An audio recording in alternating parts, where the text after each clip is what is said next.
मंडळी नमस्कार. शीर्षक वाचल्यावर तुम्हाला थोडीशी भीती वाटली असेल. तुम्हाला घाबरवून टाकणं हा लॅन्टन मराठीचा अजिबात हेतू नाहीये. महाराष्ट्राचे मुख्यमंत्री उद्धव ठाकरे यांनी काल मंत्रिमंडळाच्या बैठकीमध्ये जी चर्चा केली आणि मंत्रिमंडळाच्या बैठकीपूर्वी महाराष्ट्रातल्या 7 जिल्ह्यातील जिल्हाधिकाऱ्यांची त्यांनी जी बैठक घेतली, त्या बैठकीमध्ये त्यांनी जे निर्देश दिले ते निर्देश पुन्हा एकदा महाराष्ट्राला कडक निर्बंधाकडे घेऊन जाणार की शिथिलता आहे तशीच राहणार असे संकेत देणारे आहेत. म्हणजे काय झालंय, महाराष्ट्रातली कालची दिवसभरातली परिस्थिती काय होती तर काल दिवसभरात 9,371 रुग्ण कोरोनामुक्त झाले, ठणठणीत बरे होऊन ते घरी परत गेलेले आहेत आणि नव्यानं आढळलेल्या रुग्णांची संख्या ही 9,844 आहे. म्हणजे थोडीशी वाढ झालेली आहे रुग्णसंख्येमध्ये.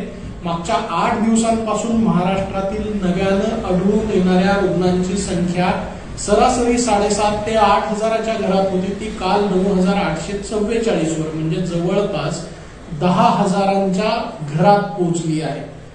दुसऱ्या लाटेमध्ये महाराष्ट्रातला जो पीक होता म्हणजे सर्वाधिक बाधित रुग्ण आढळून येणारी जी संख्या होती ती जवळपास 65,000पर्यंत पोहोचली होती. ती 65,000पर्यंत पोहोचलेली संख्या बऱ्यापैकी खाली आली आहे.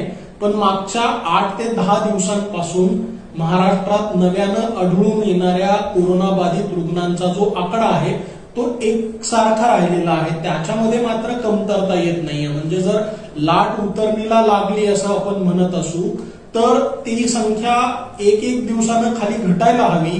ती मागच्या 8 दिवसांपासून नव्यानं आढळून येणाऱ्या बाधित रुग्णांचा आकडा साधारणपणे 8,000च्या घरात आहे आणि तो कायम आहे. त्याच्यामध्ये मात्र अजिबात घट होताना दिसत नाही. ही चिंतेची गोष्ट आहे. महाराष्ट्राचे आरोग्यमंत्री श्री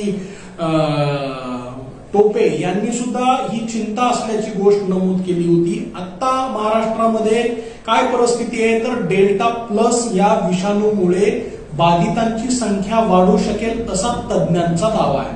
त्याचबरोबर महाराष्ट्राच्या टास्क फोर्सचे जे वेगवेगळे सदस्य आहेत त्यांचं म्हणणं आहे की महाराष्ट्राला तिसरी लाट टाळता येणार नाही, तिसरी लाट महाराष्ट्रात येऊ शकते असा त्यांचा अंदाज आहे.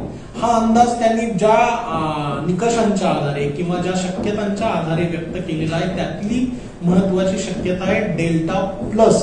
आता डेल्टा प्लसचे भारतामध्ये आज घडीला असलेली जी रुग्णसंख्या आहे ती 40च्या घरात आहे.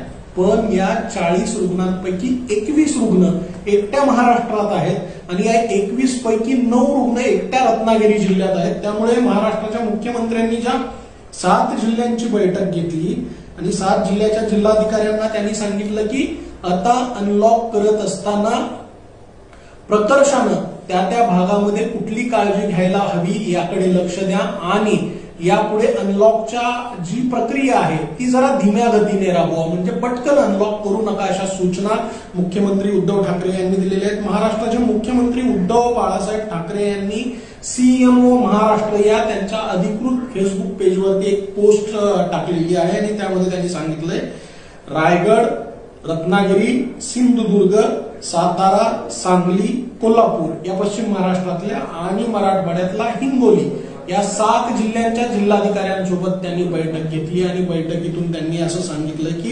संभाव्य तिसरी लाट आणि डेल्टा प्लस या नव्यानं निर्माण झालेल्या म्हणजे म्युटंट झालेल्या किंवा नव्यानं आपल्या सगळ्यांच्या समोर परिवर्तित होऊन आलेल्या विषाणूचा धोका टाळण्यासाठी जास्तीत जास्त ऑक्सिजनचा साठा करून ठेवा. म्हणजे पुढच्या काळात ऑक्सिजनची कमतरता पडू नये याच्यासाठी त्यांनी ही काळजी घ्यायला सांगितलं. आतापर्यंत राज्यभरात बऱ्या होणाऱ्या रुग्णांची संख्या मोठी आहे. जवळपास 57,62,000 इतके रुग्ण आतापर्यंत बरे झालेले आहेत.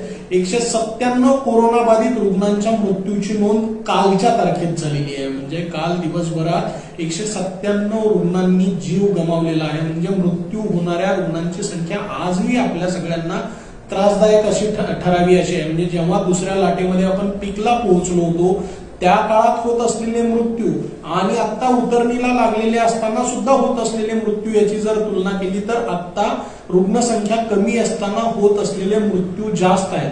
197 म्हणजे मोठा आकडा आहे. आपण 300-600 पर्यंत पोहोचलेलो होतो मुख्यमंत्री उद्धव ठाकरे यांनी स्पष्ट सांगितलंय, घाईघाईनं निर्बंध शिथिल करू नका, धोका पत्करू नका. कोणाला सांगितलंय? महाराष्ट्रातल्या 7 जिल्ह्यातल्या जिल्हाधिकाऱ्यांना सांगितलंय. कोणते जिल्हे आहेत ते?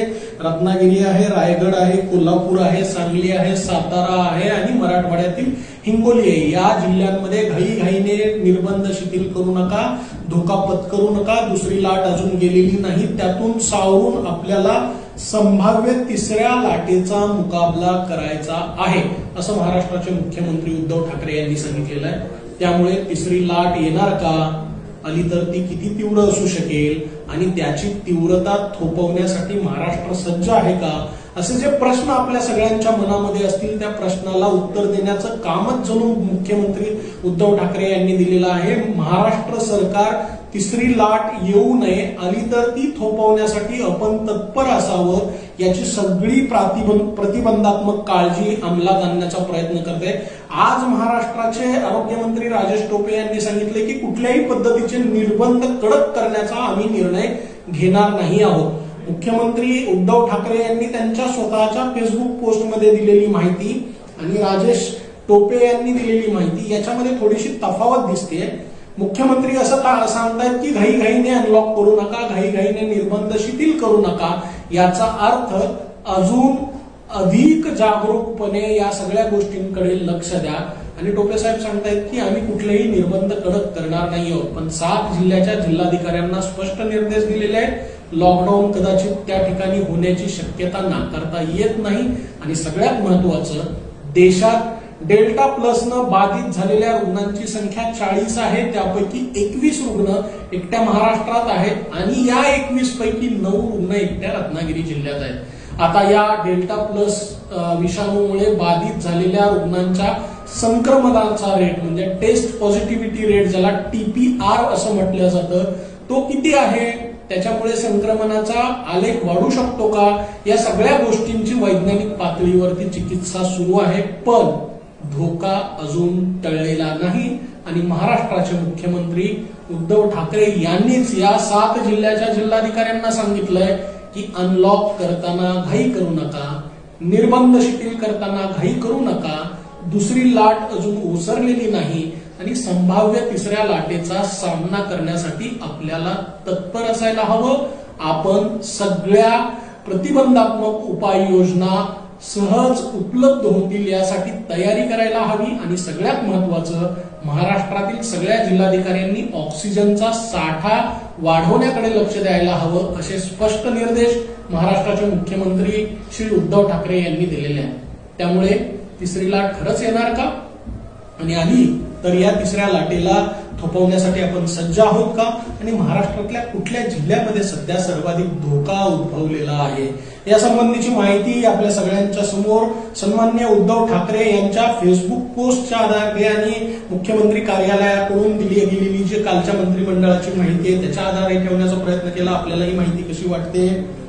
आपल्याला ही माहिती आवडली असेल तर अनेकांपर्यंत शेअर नक्की करा. आणि लँटन मराठीला आपण पाहत आहातच, अधिकाधिक लोकांपर्यंत लँटन मराठीची सगळी माहिती पोहोचवण्यासाठी आपण आणखी वेगानं फॉलो करायला सुरुवात करा. आज इथे थांबूयात, थोड्या वेळाने पुन्हा आणखी या सगळ्या अनुषंगानं काय घडामोडी घडतायत याची माहिती आपल्या सगळ्यांच्या पर्यंत आम्ही पोहोचवणारच आहोत. नमस्कार, धन्यवाद.